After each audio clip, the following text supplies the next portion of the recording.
Yes. प्यारे बच्चों नमस्कार। फोक्स कोचिंग सेंटर के ऑनलाइन प्लेटफॉर्म पे आपका स्वागत है।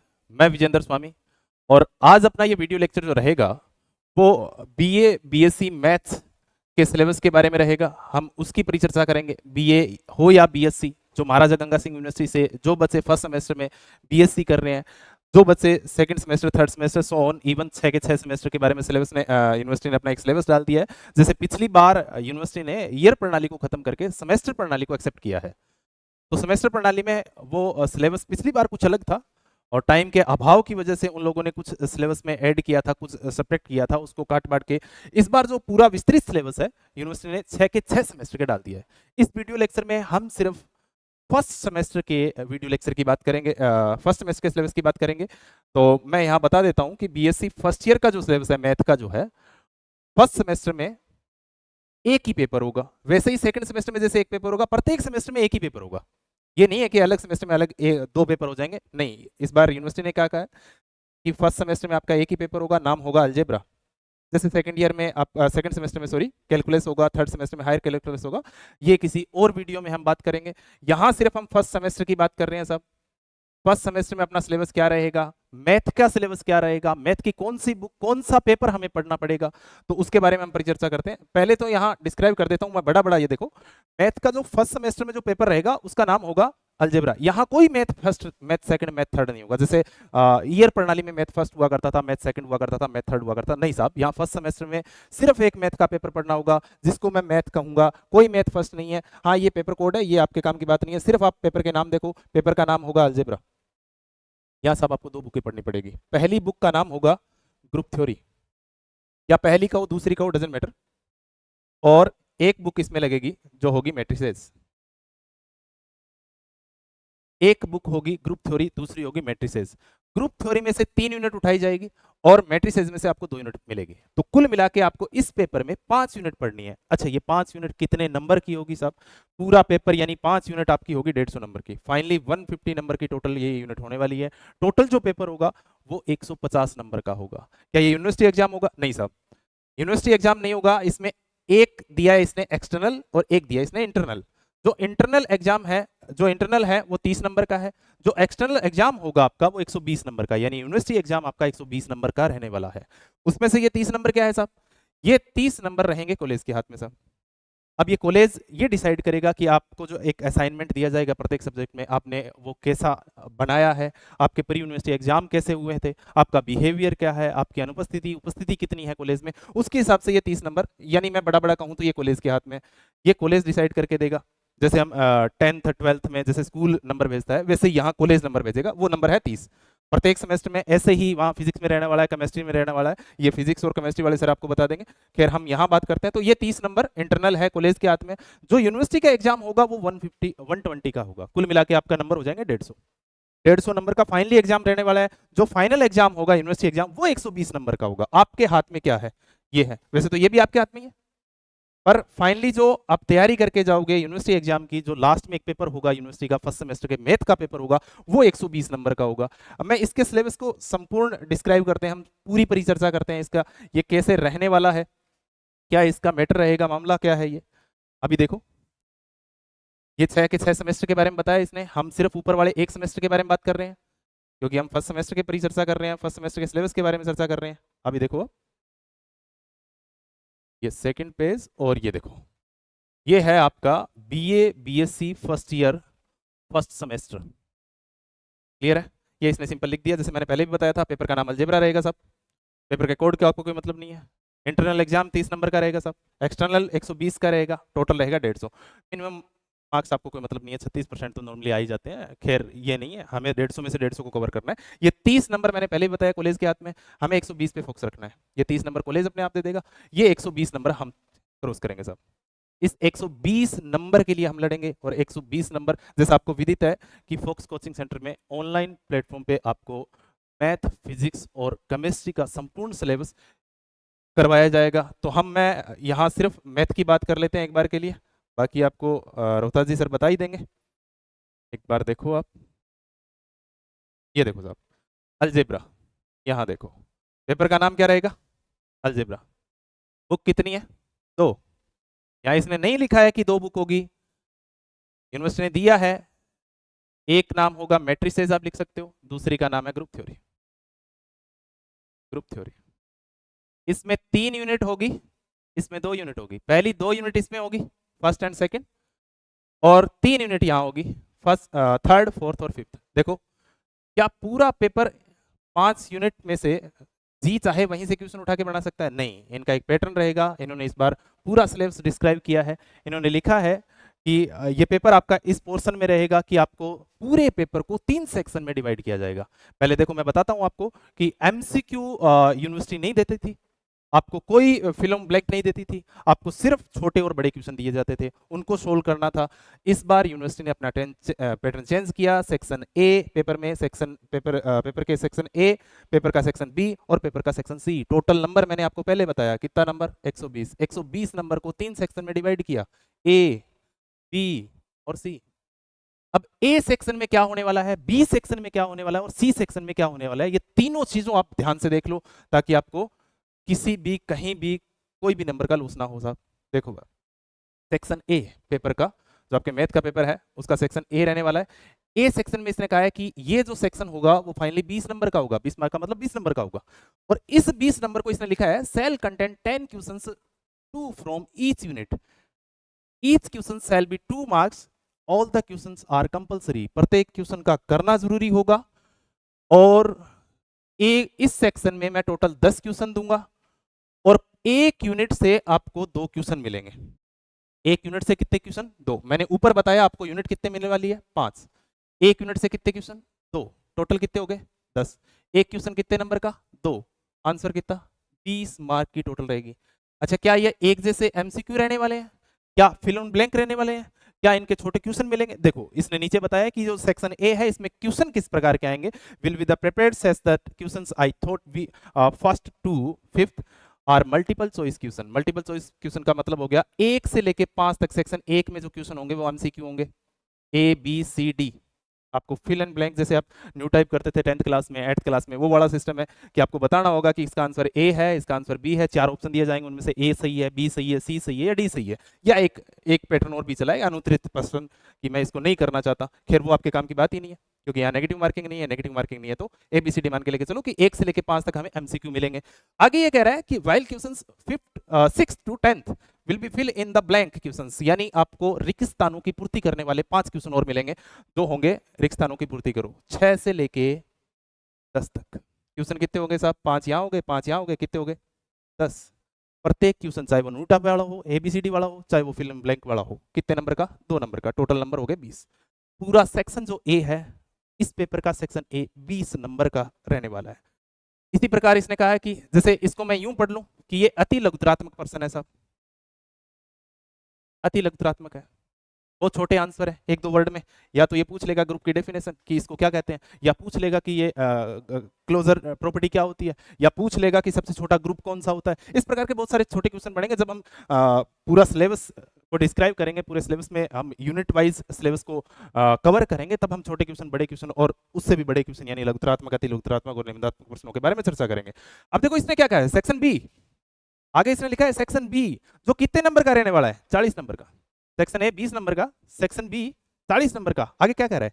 Shall contain 5 questions 2 from each unit with the internal choice, कि मैं एक यूनिट से 2 क्वेश्चन उठाऊंगा, और टोटल क्वेश्चन कितने होंगे इस सेक्शन में? 5। टोटल क्वेश्चन कितने होंगे? 5।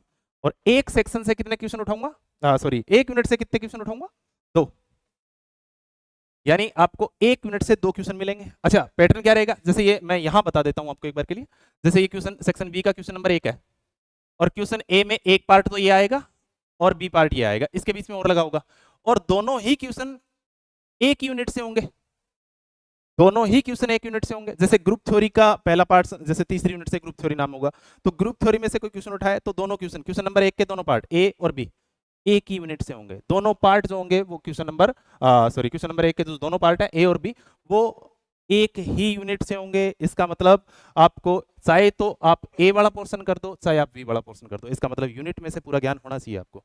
हाँ, आपको इतना ऑप्शन मिल जाएगा कि चाहे आप यूनिट का पहले वाले पोर्शन में से कोई क्वेश्चन कर दो या बी वाले पार्ट का क्वेश्चन कर दो, या आप ए वाले का कर दो चाहे आप बी वाले का कर दो। अगर आप ए और बी दोनों करते हैं तो नंबर नहीं मिलेंगे, आपको सिर्फ या तो ए करना होगा या तो बी करना होगा। अब आप क्वेश्चन कितने करोगे, क्वेश्चन नंबर 1 का जैसे 2 पार्ट हो गए वैसे ही क्वेश्चन नंबर 2 के भी 2 पार्ट हो जाएंगे। सेक्शन बी में फाइनली 5 क्वेश्चन होंगे, 5 के कितने पार्ट हो जाएंगे, एक क्वेश्चन के 2 पार्ट, टोटल क्वेश्चन वैसे 10 होंगे पर करने कितने ही है, 5। ऐसा नहीं है कि क्वेश्चन नंबर 1 का एक पार्ट किया ही नहीं, क्वेश्चन नंबर 2 के दोनों पार्ट कर दिए, नहीं साहब।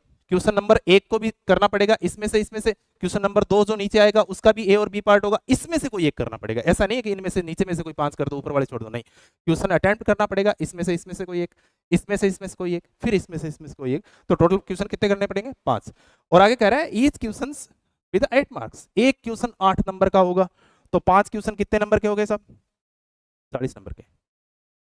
और ये कह रहा है कि 500 क्वेश्चन अटेम्प्ट करने जरूरी होंगे, the answer should be the except, ये कोई जरूरी नहीं है 150 वर्ड में, नहीं, मैथ का जितना क्वेश्चन होता है, जितनी थ्योरी होती है, जितना आपको ज्ञान होता है उतना उड़ेलना होता है। तो फाइनली हम प्रोसेस के हिसाब से चलेंगे, ये शब्दों की काउंटेबिलिटी वो अपने आप ध्यान रख लेंगे कि ये छोटा क्वेश्चन है तो छोटे वाले क्वेश्चन यहाँ डाले जाएंगे, ये आपके काम की बात नहीं है। तो ये कितने नंबर का हो गया, 40 का। ये बहुत इंपॉर्टेंट सेक्शन है भाई मेरे हिसाब से। पहले जब ईयर प्रणाली हुआ करती थी तो यही था मेन, सेक्शन सी, यही बड़े वाले क्वेश्चन दिया करते थे, सेक्शन ए सेक्शन बी था ही नहीं। अब देखो सेक्शन सी में क्या कह रहा है कि सेक्शन सी टोटल कितने नंबर का होगा, 60 नंबर का। अब देखो सेक्शन ए 20 नंबर का, सेक्शन बी 40 नंबर का, सेक्शन सी 60 नंबर का, टोटल नंबर कितने, 60 और 60 120। तो मैंने कितना बताया, एक्सटर्नल जो पेपर होगा वो 120 नंबर का रहने वाला है, और 120 नंबर को इस प्रकार से डिवाइड किया है। मैं सेक्शन सी के बारे में थोड़ा बता देता हूं कि ये यहाँ 5 क्वेश्चन होंगे और 5 में से 1 फ्रॉम ईच यूनिट, यानी 5 क्वेश्चन जो लिए जाएंगे वो 500 यूनिट में से लिए जाएंगे। यहाँ आपके पास एक ऑप्शन है कि each question shall be the 20 marks, एक क्वेश्चन 20 नंबर का रहने वाला है। तो कितने क्वेश्चन करने पड़ेंगे साहब, candidate with required answer of the 3 questions, यानी उन 5 में से कैंडिडेट कोई 3 क्वेश्चन कर सकता है। हाँ, इस बार आपके पास ऑप्शन है, टोटल आपको 5 ही क्वेश्चन बड़े बड़े मिलेंगे, 1 2 3 4 5। इन 5 में से चाहे नीचे वाले 3 कर दो, चाहे ऊपर वाले 3 कर दो, चाहे आप पहला तीसरा और चौथा कर दो, चाहे आप पहला दूसरा और पांचवा कर दो, डजेंट मैटर। तो यहाँ करने फाइनली कितने हैं, 3।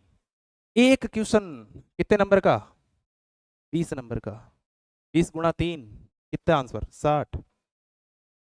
तो एक सेक्शन ये जो सी है वो पूरा दारोमदार रखेगा, और ये आप क्लियर तभी कर पाओगे जब आप पूरी यूनिट को अच्छे से देख लोगे। अब नेक्स्ट देखो यूनिट में क्या रहेगा, इसके बारे में थोड़ी चर्चा कर लेते हैं। यूनिटों में रहने क्या वाला है, देखो मैंने आपको बताया 2 किताबें रहेगी आपके पास, 2 किताबें रहने वाली है। ये देखो ये यूनिट फर्स्ट है, हाँ ये कह रहा है कि 400 वर्ड में देना है सेक्शन सी, इसका मतलब ये अपने आप से सेट कर लेगा, वो किसी होगा वो यूनिवर्सिटी क्या करेगी जब पेपर बनाएगी तो बड़े वाला क्वेश्चन सेक्शन सी में रखेगी, तो अपने हिसाब से सेट हो जाएगा वो 400 वर्ड में, ये आपको ध्यान रखने की बात नहीं है। यहाँ देखो आप यूनिट फर्स्ट में क्या है, सेकंड में क्या है, थर्ड में क्या है और फोर्थ में क्या है, ये देख लेते हैं। 4 यूनिट इसी पेज में। देखो भाई यहाँ देखो आप, ये कह रहा है यूनिट फर्स्ट देखो पहले आप, यूनिट फर्स्ट देखो आप पहले, ये है अपने यूनिट फर्स्ट। देखो साहब ये कह रहा है यूनिट फर्स्ट यूनिट सेकंड, ये आपको अलग से बुक मिलेगी जिसका नाम मैंने आपको बताया पहले ही, क्या नाम है, मैट्रिसेस। पूरी एक बुक है, उसमें 5 यूनिट है, 5 से 6 चैप्टर हैं शायद इसमें। देखो ये क्या कह रहा है, पहली यूनिट में इतना मामला मिलेगा, relation between the root and coefficient, general polynomial equation in the one variable, transformation of the equation, Descartes rule, sign, solution of the cubic equation, Cardan method, biquadratic equation of the Ferrari method. यानी इस book का 2 part है, इस book में ही 2 part है। पहले वाला जो पार्ट है, ये दूसरा जो पार्ट है वो थ्योरी ऑफ इक्वेशन वाला पार्ट है, इसको आप यूनिट फर्स्ट कहोगे। जब हम अंदर पूरी किताब करेंगे, पूरे बुक को सॉल्यूशन में लेंगे तो आपको बता दूंगा मैं। यूनिट नंबर सेकंड ये उसका पहला पार्ट है कि ये आपने प्लस 2 में भी कर रखा है, 12वीं क्लास में कर रखा है। ये सिमेट्रिक मैट्रिक्स क्या होती है, स्क्यू सिमेट्रिक मैट्रिक्स क्या होती है, हर्मिशियन मैट्रिक्स क्या होती है, स्क्यू हर्मिशियन मैट्रिक्स क्या होती है, linear independence of row and the column matrix क्या होती है, रो रैंक क्या होती है, कॉलम रैंक क्या होती है, rank of matrix of the echo form क्या होती है, characteristic equation of the matrix and eigen vector क्या होता है, कैली हैमिल्टन थ्योरम क्या होती है, and use the finding inverse of the matrix. ये इनवर्स है मैट्रिक्स का, तो जैसे हमने मैट्रिक्स बनाई थी वो की वो यूनिट है, तो इस यूनिट से घबराने की बात ही नहीं है, ये यूनिट बड़ी सिंपल है। तो मेरे हिसाब से सेक्शन ए में यहां से एक क्वेश्चन आएगा, इसका मतलब 2 क्वेश्चन आएंगे, सॉरी, तो 4 नंबर तो वहां हो गए, और 20 नंबर का एक क्वेश्चन यहां से आएगा, तो एक यूनिट अपने आप में 24 नंबर की कवर कर रहा है। तो ये यूनिट आपने 12वीं क्लास में पढ़ रखी है वैसे, पर उससे थोड़ा सा एक्स्ट्रा है। ऐसा नहीं है कि 12वीं क्लास वाला पढ़ के आप इसमें यहाँ नंबर ले लोगे, नहीं साहब, यहाँ थोड़ा एक्स्ट्रा पढ़ना पड़ेगा। यूनिट फर्स्ट भी मैट्रिसेस में ही है, ये नॉर्मल है। ये आपने देखा होगा, जैसे आपने ये यहाँ हम वो चर्चा करेंगे, जैसे आपने क्वाड्रेटिक इक्वेशन पढ़ी है bx प्लस सी, तो ये कोई क्वाड्रेटिक इक्वेशन है, इसके हमने कह दिया कि दो रूट आएंगे साहब, मान लेते हैं एक अल्फा आएगा एक बीटा आएगा, तो हम यहाँ पढ़ते हैं कि इन दोनों का योग कितना होगा, तो हम कह देते थे माइनस बी बाई ए होगा। हम दोनों का गुणा कितना होगा, तो हमने कहा सी बाई ए होगा। तो ये relation between root and coefficient, coefficient A B है, रूट इसका मतलब अल्फा बीटा आपने जो भी मान रखे हैं। तो यहाँ इसके बाद ये ए बी तक अल्फा बीटा तक ही सीमित नहीं रहेगा, ये क्यूबिक इक्वेशन पे आ जाएगा, ये बाई क्वाड्रेटिक इक्वेशन पे आ जाएगा, अल्फा बीटा गामा हो जाएगा, बाई क्वाड्रेटिक 4 रूट। देकार्ते ने क्या बताया था कि जितने आपके पास इक्वेशन होगी जितने पावर की उतने ही आपके रूट आने वाले हैं। तो खैर हम यहाँ ये चर्चा करने वाले हैं, कोई बड़ा हार्ड काम नहीं करेंगे साहब, बड़ा इजी काम है। तो फर्स्ट 2 यूनिट, ये जो थर्ड और फोर्थ और फिफ्थ यूनिट है, थर्ड यूनिट यहाँ से दूसरी बुक स्टार्ट है। हमने ये बुक अब स्टार्ट कर रखी है भाई, ग्रुप थ्योरी, हिंदी में कहेंगे हम इसको समूह सिद्धांत। समूह सिद्धांत, समूह सिद्धांत नाम से एक बुक है, उसमें 3 यूनिट है। ये आपने 12वीं 11वीं क्लास में आपने एक पढ़ा था सेट समुच्चय, आपने पढ़ा था संबंध रिलेशन, आपने पढ़ा था फंक्शन फलन। उससे आगे का मामला है ये। जब आपने सेट पढ़ के छोड़ दिया, आपने रिलेशन पढ़ के छोड़ दिया, आपने फंक्शन पढ़ के छोड़ दिया, और अपने एक दिमाग के फोल्डर में उनको डाल लिया कि ये सेट होता है, ये रिलेशन होता है, ये फंक्शन होता है, ये मामला अब उससे आगे जाएगा। उससे आगे हम पढ़ेंगे यूनिट थर्ड में, यूनिट फोर्थ में और यूनिट फिफ्थ में।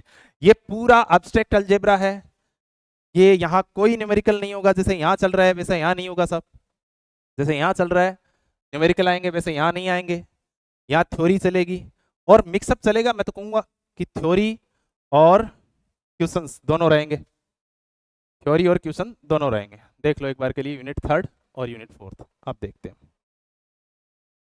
अब बताओ साहब यूनिट थर्ड में क्या पढ़ोगे आप?